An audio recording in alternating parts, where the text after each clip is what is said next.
The morning he came downstairs in his good shirt, the blue one, pressed, collar open, I already knew. I had known for 11 days, but that morning, standing at the kitchen counter watching him pour coffee he didn't drink, I understood that knowing and doing are two entirely different countries, and I had been living on the border between them long enough. He kissed my cheek, left at 7:12. I stood at the window and watched his truck pull out of the driveway of the house we had bought together 9 years ago, in Clarksburg, West Virginia, on a street with one working streetlight and neighbors who still brought casseroles when someone died. Then I picked up my phone and called every single man on his construction crew. Welcome back to Ravagestories, where secrets come out, betrayals get exposed, and the people who thought they'd get away with it never do. If you're new here, subscribe, join the family. You're going to want to be here for what comes next. Drop a comment where you are listening from. It means a lot to me. Now let's go. My name is Dana Kowalski. I am 38 years old. I have worked as an office manager for a civil engineering firm for 11 years. I drive a 7-year-old Civic with a crack in the dashboard that I keep meaning to fix. I keep a folder of documents in a zippered bag under the passenger seat, and I have kept one there, in one form or another, for the last 14 months. That folder is how this story begins, and it is how this story ends, and everything in between is the part that nearly broke me and didn't. I met Marcus at a wedding, because of course I did. I was 27, wearing a dress I had borrowed from my cousin Lena, and he was standing near the bar looking like someone who had been raised to stand near bars at weddings, easy in his body, laughing at something, the kind of man who fills a room without trying. He was in construction, he told me, working crews in Harrison County, had recently gone out on his own with a small outfit he was building from scratch. I thought that was something. I thought ambition in a man's hands was the most honest thing there was. We dated for 2 years. He met my mother, Elaine, who worked the deli counter at a Kroger in Bridgeport for 19 years and raised me alone after my father left when I was 9. My mother is a woman who irons her one good blouse before every important occasion and still wears the same practical shoes she bought the year she decided that pretty shoes were a luxury she could not afford, and that was simply that. She liked Marcus. She told me over the phone in a conversation I have thought about many times since that he seemed solid. She said the word like it was the highest possible praise. Solid. We got married in the fall, small ceremony, backyard of a friend's property outside Salem. No honeymoon. Marcus had a job starting Monday, and I had used my vacation days already, and we agreed it was fine. We'd take a trip later. We always said later, like it was a place we could visit whenever we wanted. We bought the house on Millbrook Drive 3 years in, a ranch house, nothing impressive, but ours.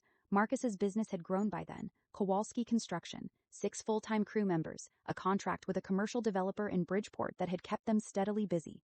I managed our household accounts the way I managed everything, carefully, with a spreadsheet and a second look at every line. I noticed things. That is simply how I am built. The first thing I noticed was small. A dinner receipt, January, a restaurant in Morgantown I had never heard of, a nicer place than Marcus and I had been to in at least 2 years, $43 a glass of wine. I remembered thinking the wine alone cost more than the blouse my mother bought for my college graduation, which she wore again the day Marcus and I signed the mortgage papers, and which she ironed the night before both occasions on the same ironing board she has owned for 22 years. I did not say anything. I filed it. I have always been a filer.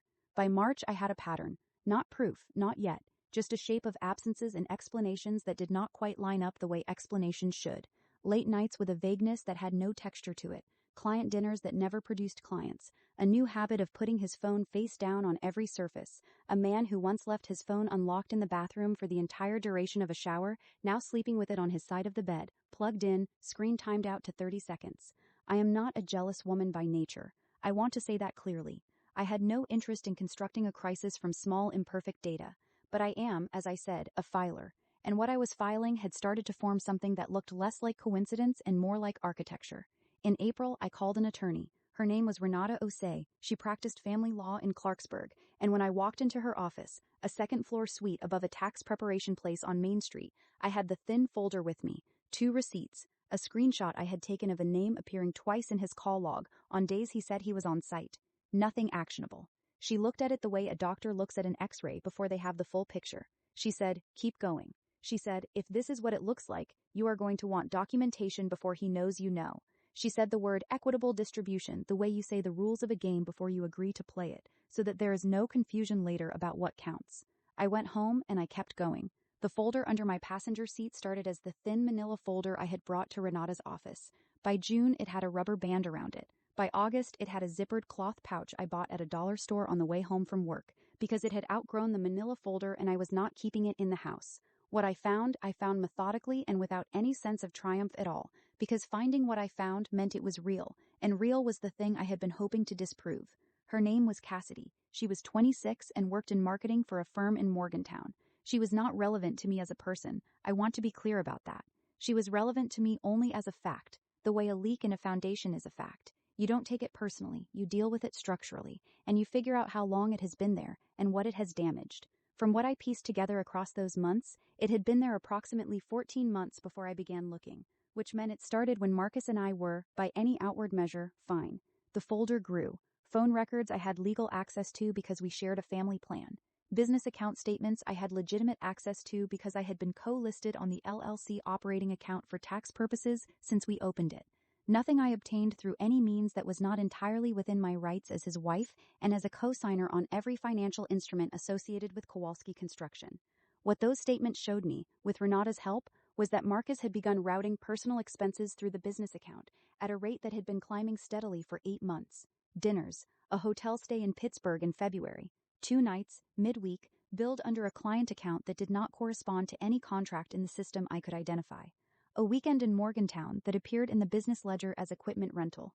Renata used the phrase commingling of marital and business assets with a very specific precision that told me exactly what it meant for the division of those assets should we reach that conversation. We reached that conversation in September, in her office, when I brought her a printed spreadsheet I had built over 4 months, cross-referenced with the company's QuickBooks file, which I had access to as the person who had managed the firm's administrative accounts since year 1. The spreadsheet had 61 line items. Renata looked at it for a long time. Then she looked at me. She said I was one of the most organized clients she had ever had, and she did not say it like a compliment exactly. She said it like a recognition. I told her I had been the organized one my entire life.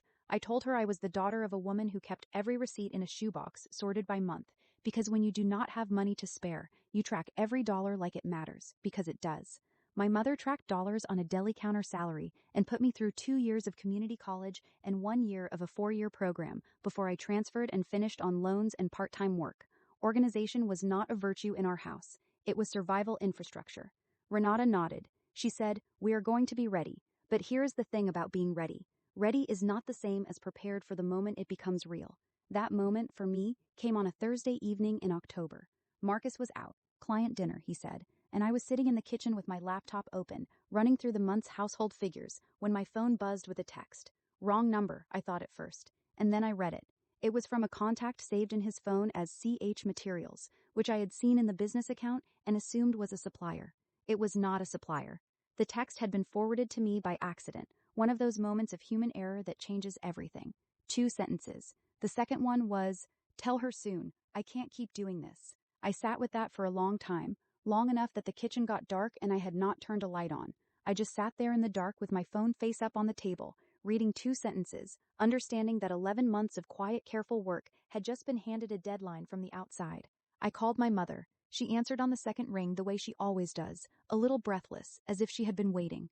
I did not tell her everything. I told her enough.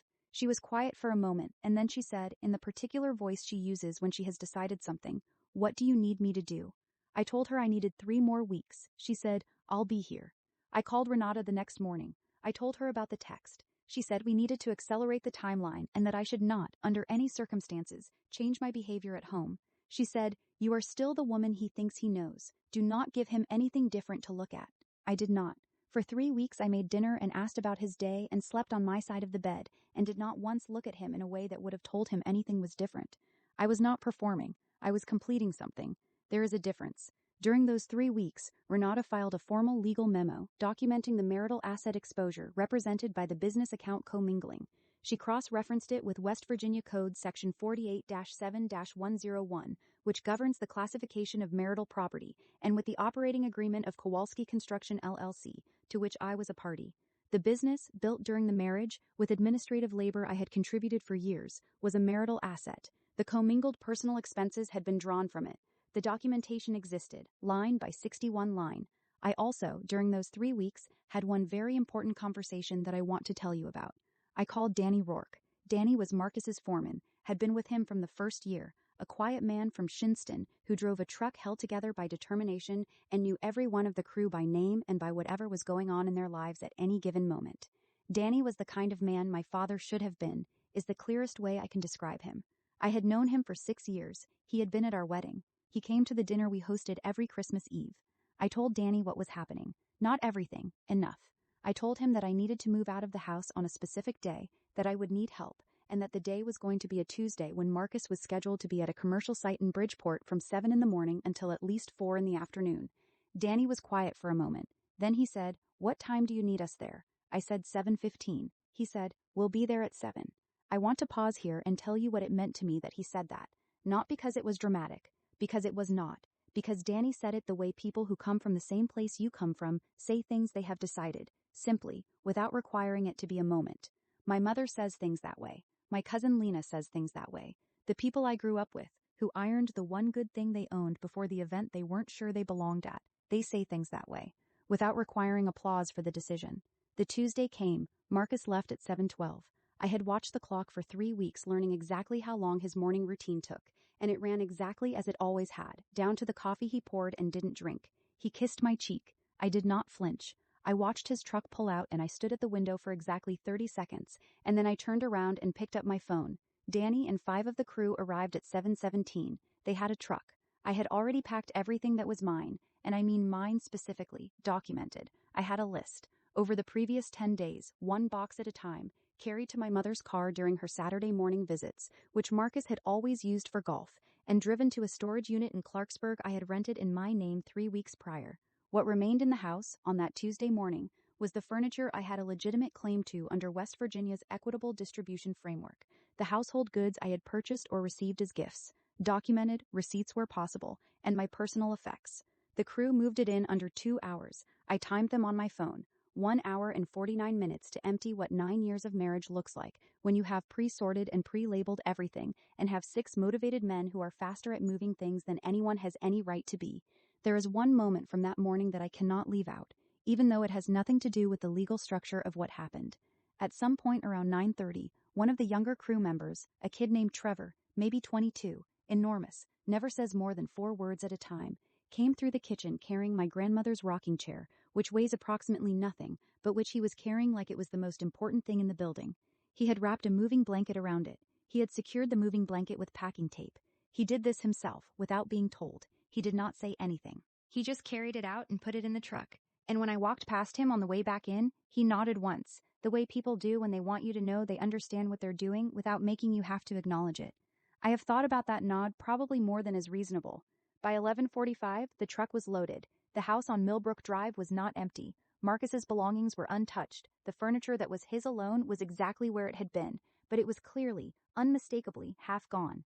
The shape of a life removed from another life, visible in the negative space, the pale rectangles on the walls where pictures had hung, the absence of the blue bowl I had bought at a craft fair in Morgantown the year before we married that had sat on the kitchen counter for 11 years.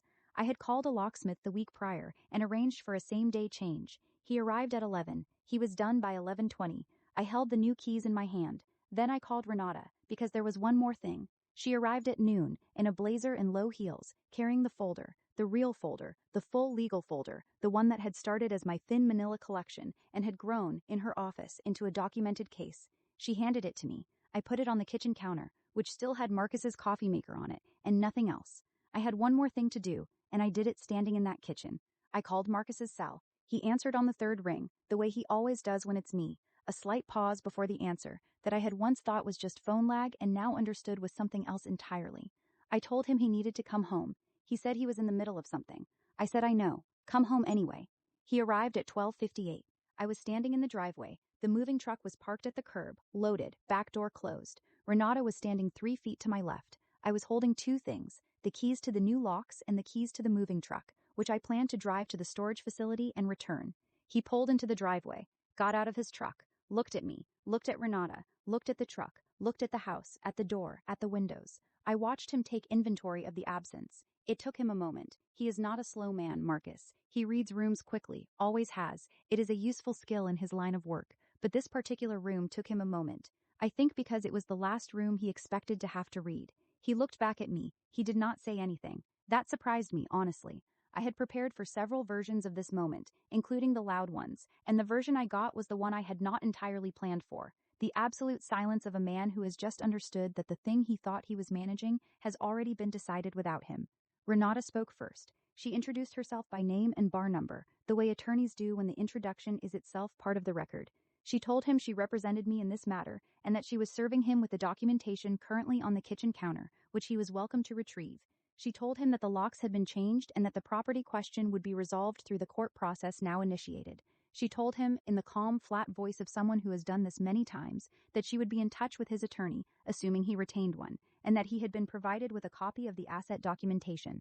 Then I held out the truck keys. He looked at them. He looked at me. He had not, in 12.5 years of knowing me, seen me look back at him the way I was looking at him in that driveway. And I think that was the moment he understood that the woman he had managed and navigated around for the last 14 months had not been managed at all. She had been building.